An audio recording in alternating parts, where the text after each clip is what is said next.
இந்த நன்மை இயேசு கிறிஸ்து ஊழியம் பண்ணும்போது அற்புதத்துக்காகலாம் வருவாங்க பாருங்க. அவங்கள்ட்ட எல்லாம் கேட்பார், உங்களுக்கு என்ன செய்யணும்? அவங்களெல்லாம் ரொம்ப பாராட்டுவார், உன் விசுவாசம் பெரியது, அப்படி இப்படி நல்லா பிளஸ் பண்ணுவார், நல்லா பாராட்டுவார். ஆனால் அவருக்காக ஒரு 12 பேர் இருப்பாங்க பாருங்க. இவங்க வாங்குற திட்டு இருக்க, கொஞ்சம் ஏதாவது ஆண்டவரே உமக்கு கவலை இல்லையான்னு கேட்டாலே அற்ப விசுவாசியும் திட்டுருவார். ஆண்டவரே அவன் சும்மா வரான், அவனெல்லாம் பிளஸ் பண்ணி விட்றீங்களா ஆண்டவரே, உங்களுக்குன்னு வந்தீங்களா அற்ப விசுவாசியம் திட்டுவார். எனக்கு பின்னாக போ சாத்தானேன்னுவார். அது மாத்திரம் இல்லை, ஊழியத்துக்கு பிரித்து பிரித்து அனுப்பும்போது சொல்லுவார், கையில் பணம் எடுக்கக்கூடாது, எதுவும் எடுக்கக்கூடாது. ஆண்டவரே இதெல்லாம் நியாயமா? சும்மா வரவெல்லாம் பிளஸ் பண்ணி அப்படி திருப்தியாக அனுப்புறீங்க. ஆமாம். ஆனால் ஒரு இடத்துல ஆண்டவர் கேட்பார், உங்களை நான் இப்படியெல்லாம் நடத்தினேன்ல, ஒன்றும் தராமல் உங்களை ஊழியத்துக்கு அனுப்பினேன்ல, ஏதாவது உங்களுக்கு குறைவுபட்டுச்சான்னு கேட்கும்போது அத்தனை பேரை சொல்லுவாங்க, ஒரு குறைவு இல்லை ஆண்டவரே. ஹல்லேலூயா. ஆமென். இதுதாங்க அவருக்காய் நிற்கிறவருடைய வாழ்க்கை. சில நேரத்தில் நினைச்சது போல ஒன்று நடக்காமல் இருக்கலாம், ஆனால் கர்த்தர் நம்மை திருப்தியாய் நடத்த உண்மை உள்ளவராக இருக்கிறார். விசுவாசிக்கிறவங்க வலது கரத்தை உயர்த்தி, நல்ல எபினேசரா என்னை நடத்தி வந்தீரே நன்றி சொல்ல. ஓ நல்ல எபினேசரா, நல்ல எபினேசரா என்னை நன்றி சொல்ல, நன்றி சொல்ல. ஏறுகிற அனுபவம் ரொம்ப ரொம்ப முக்கியமான அனுபவம். இரண்டாவது, ஏற்றுக்கொள்ளுகிற அனுபவம் தேவை. என்ன ஏற்றுக்கொள்ளுகிற அனுபவம்? இந்த மோசேயின் இடத்தில் வெளிப்பட்ட இரண்டாவது ஒரு முக்கியமான காரியம், லேவியராகமம் 8வது அதிகாரம் அதனுடைய 4வது வசனத்தில் இப்படி சொல்லப்பட்டிருக்கிறது, கர்த்தர் தனக்கு கட்டளையிட்டபடியெல்லாம் மோசே செய்து முடித்தான் என்று.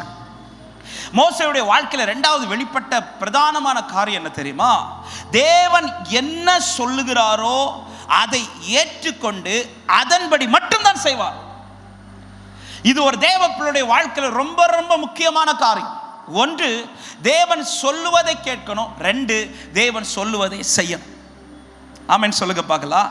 இந்த வார்த்தை என் கூட சொல்லுங்க. தேவன் சொல்லுவதை கேட்கணும், தேவன் சொல்லுவதை மட்டும்தான் செய்யணும். இப்படி செய்கிறாங்க பாருங்க, இவங்க லைஃப்ல தான் மகிமை வெளிப்படும். மோசே 40 வயதிலையும் தன்னுடைய ஜனத்தின் ரட்சிப்புக்காக தான் அவன் தன்னை காண்பித்தான். நமக்கு தெரியும், எல்லாம் எடுத்து வாசிக்க நேரம் இல்லை, நான் சொல்லி விடுகிறேன். 40 வயதில் எகிப்திற்குள்ள அவன் அரண்மனைக்குள்ள வளர்ந்து, அவனை குறித்து வேதம் சொல்லுகிறது, அவன் எல்லாவற்றிலும் கற்றுத்தேறினவன், அவன் வல்லவனாயிருந்தான். அப்படிப்பட்ட மோசைக்கு இப்போ ஒரு ஆசை. ஏன்னா தன்னுடைய சகோதரர்கள் படுகிற பிரயாசத்தை பார்த்துட்டு இப்போ அவனுக்குள்ள ஒரு ஏக்கம், என் சகோதரர்களை எப்படியாவது ரட்சிக்கணும். எடுத்த முடிவு நல்ல முடிவு, அவன் எடுக்கிற பிரயாசங்கள் நல்ல பிரயாசங்கள், ஆனால் அது சக்சஸ் ஆகலை, அது அவனுக்கு வாய்க்கப்படவில்லை. ஏன் வாய்க்கப்படலைன்னா அவன் தப்பு பண்ணானா? இல்லை, எடுத்த முடிவு நல்ல முடிவு. தன் சகோதரர்களுக்காக, தன் சகோதரர்களுடைய இந்த அடிமைத்தனத்தை மாற்ற இது விரும்பி தான் செய்கிறான். ஆனால் பைபிள் சொல்லுகிறது, அவனுக்கு அங்கே நிற்க கூடாமல் அவன் எகிப்தை விட்டு வனாந்தரத்துக்கு புறப்பட்டான் என்று. ஏன் நிற்க முடியல அவனால? ஏன் அவனுக்கு அங்கே ஜெயிக்க முடியலைன்னா ஒரே ஒரு ரீசன், கர்த்தர் சொல்லி அல்ல செய்தது, தன்னுடைய பலத்தை நம்பி செய்யலாம். அன்பு சபையாரே, அன்பு சகோதர சகோதரி, எந்த ஒரு காரியத்தை ஒரு தேவ பிள்ளை செய்யும் போதும் இதை நான் செய்கிறேனா அவர் சொல்லி செய்கிறேன் என்பது ரொம்ப முக்கியம். ஆமென். மோசேயுடைய லைஃப் 40வது வயசு வரை மோசேயுடைய கேரக்டர் என்னன்னு கேட்டால் அவன் என்ன நினைக்கிறானோ அதை செய்வான். ஆனால் 80 வயதுக்கு பிறகு ஒரு புறப்பாடு எகிப்துக்கு புறப்படுறார் பாருங்க. அந்த புறப்பாடு என்பது மோசே தானாய் தீர்மானித்த புறப்பாடு அல்ல, இது தேவன் தீர்மானித்த புறப்பாடு. செருப்பை கலத்துனா கலத்துவார், கோலை போடுனா போடுவார், எகிப்துக்குள்ள வந்து கோலை நீட்டுனா நீட்டுவார், பார்வோனுக்கு முன்னாடி போய் பேசுனா பேசுவார், இதை செய்யனா செய்வார், இதை செய்யாதனா செய்ய மாட்டார். எதை செய்யணும், எதை செய்யக்கூடாது, எப்படி செய்யணும், எப்படி செய்யக்கூடாது, இது எல்லாவற்றையும் மோசே தானாய் செய்தவன் அல்ல, அவருடைய ஆலோசனைப்படி செய்கிறவன். இந்த ஏற்றுக்கொள்ளுகிற அனுபவம் ரொம்ப ரொம்ப முக்கியம். ஏறுகிற அனுபவம் யார் வாழ்க்கையில் உண்மையா இருக்குதோ அவங்க லைஃப்ல தான் இந்த ஏற்றுக்கொள்ளுகிற அனுபவம் இருக்கும். அவங்க என்ன செய்வாங்க தெரியுமா? தங்கள் இஷ்டம் போல எதையும் செய்ய மாட்டார்கள், தேவன் சொல்லுகிறபடி. தேவன் சொல்லுகிறபடி. காணவர் கல்யாண வீட்டை குறித்து சொன்னேனே, பைபிள் சொல்லுகிறது, அங்கே கர்த்தர் தமது மகிமையை வெளிப்படுத்தினார். எப்படி வெளிப்படுத்தினார் தெரியுமா? அதுக்கு முந்தின வசனம் சொல்லப்பட்டிருக்கும். அதை ருசி பார்த்தவன் என்ன சொல்றான், எல்லாரும் முந்தின ரசத்துல நல்ல ரசத்தை வச்சுட்டு பிந்தி எல்லாரும் ருசி குறைந்ததை தருவார்கள், ஆனால் நீரோ இதுவரைக்கும் நல்ல ரசம். அப்ப டேஸ்ட் பண்றவன் பார்த்து ரிசல்ட் சொல்றான், மகிமை. அப்ப எப்ப இங்க இந்த மகிமை வெளிப்பட்டுச்சுன்னா, இந்த பரிமாறுறவங்க ஊட்டி கொடுத்து அதை ஒருத்தர் டேஸ்ட் பண்றது தெரியுமா? இந்த இடத்துல மகிமை வெளிப்பட காரணம் என்ன? மரியாள் போய் ஆண்டவர்கிட்ட சொல்லும்போது என்ன சொல்றாங்க, இங்க திராட்சை ரசம் இல்லைன்ட்டாங்க. உடனே ஆண்டவர் உடனே திராட்சை ரசத்தை உருவாக்குனாரா? இல்லை. ஆண்டவர் என்ன சொல்றார், எனக்கும் உனக்கும் என்ன, என் வேலை இன்னும் வரவில்லை அப்படி சொல்லி ஆண்டவர் ஸ்டாப் பண்ணிட்டார்.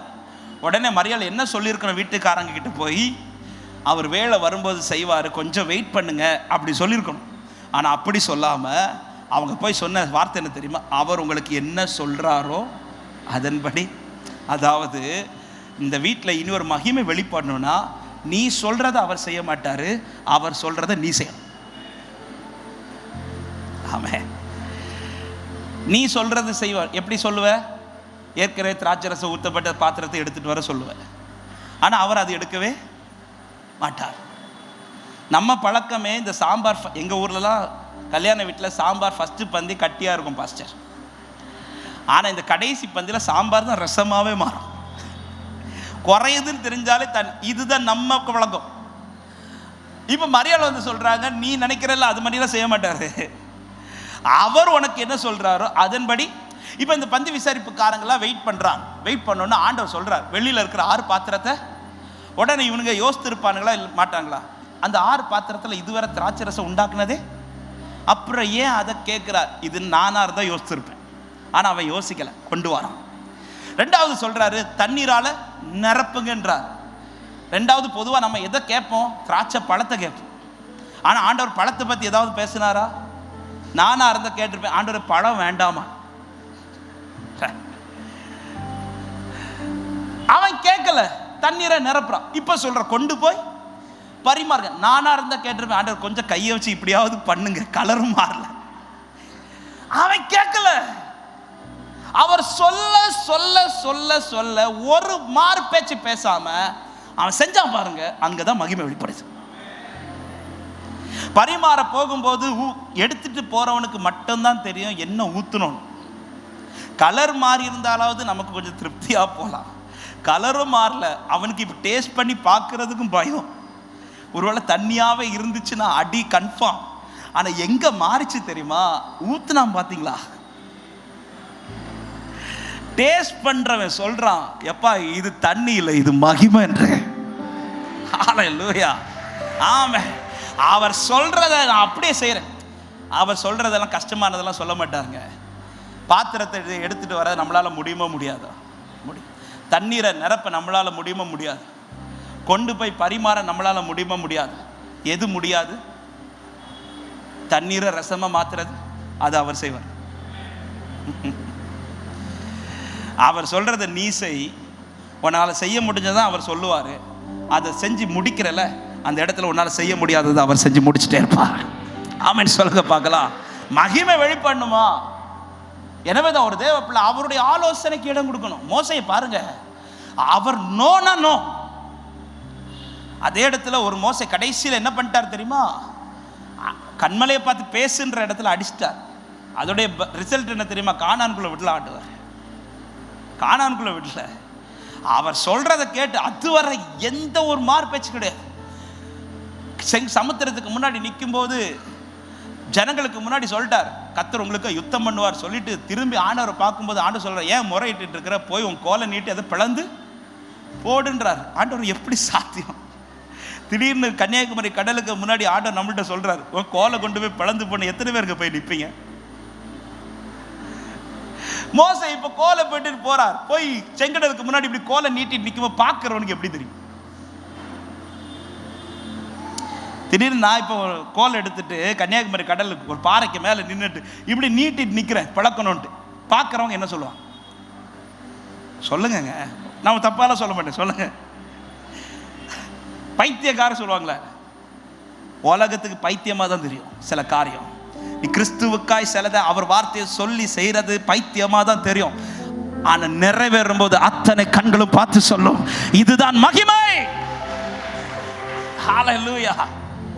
மோசே ஒவ்வொரு ஸ்டெப்பும் அவன் கிட்ட இருக்கிற ஒரு கோலை நீட்டுன்றார், அவன் நீட்டிட்டு நிற்கிறான். இயேசு நாமத்தில் இந்த வார்த்தை எடுத்ததுனால சொல்றேன், இந்த கோல் என்பது வார்த்தைக்கு அடையாளம். வாக்கு என்கிற கோல் என்று ஏசாயா 11 சொல்லப்பட்டிருக்கிறது. சில இடத்துல கர்த்தர் உங்களுக்கு வார்த்தையை தந்து சில பாதையில் நிற்க வச்சிருக்கிறார்ல, அந்த கோலை பிடிச்சிட்டு நில்லுங்க. அவன் பார்க்கிறவனுக்கு இது பைத்தியமா தான் தெரியும், ஆனா உங்களுக்கு முன்பாக தான் அதிசயங்களை கர்த்தர் விளங்க பண்ணி கொண்டிருப்பார். ஹல்லேலூயா. கோலை நீட்டிட்டு நிற்கும் போது ஆரோன் கூட பார்த்து சிரிச்சிருந்திருக்க மாட்டாரு. ஆமே, வயசான காலத்துல ஏதோ கலந்துட்டு நினைக்கிறேன். இதுவரை சரியாதானே நடத்திட்டு இருந்த, இப்போ என்ன சமுத்திரத்துக்கு முன்னாடி இப்போ கோலை. ஆனா மோசே உடனே கையை கீழே போடல. அதே நேரத்தில் இன்னொரு சத்தியத்தையும் சொல்ல விரும்புறேன், உன் கை தளர்றதுக்கு முன்னாடி பழந்துருவார் சமுத்திரத்தை. ஆமே, அவருக்கு தெரியும் என் பிள்ளைக்கு எவ்வளவு நேரம் கோலை நீட்டி நிற்க முடியும்ட்டு. ரொம்ப நேரம் விட மாட்டார், ரொம்ப நேரம் விட மாட்டார். இதுக்கு மேல என் பிள்ளைக்கு கோலை நீட்டிட்டு நிற்க முடியாதுன்னு தெரிஞ்சிடுச்சுன்னா ஒரு காற்றை கர்த்தர் வீச பண்ணுவார்.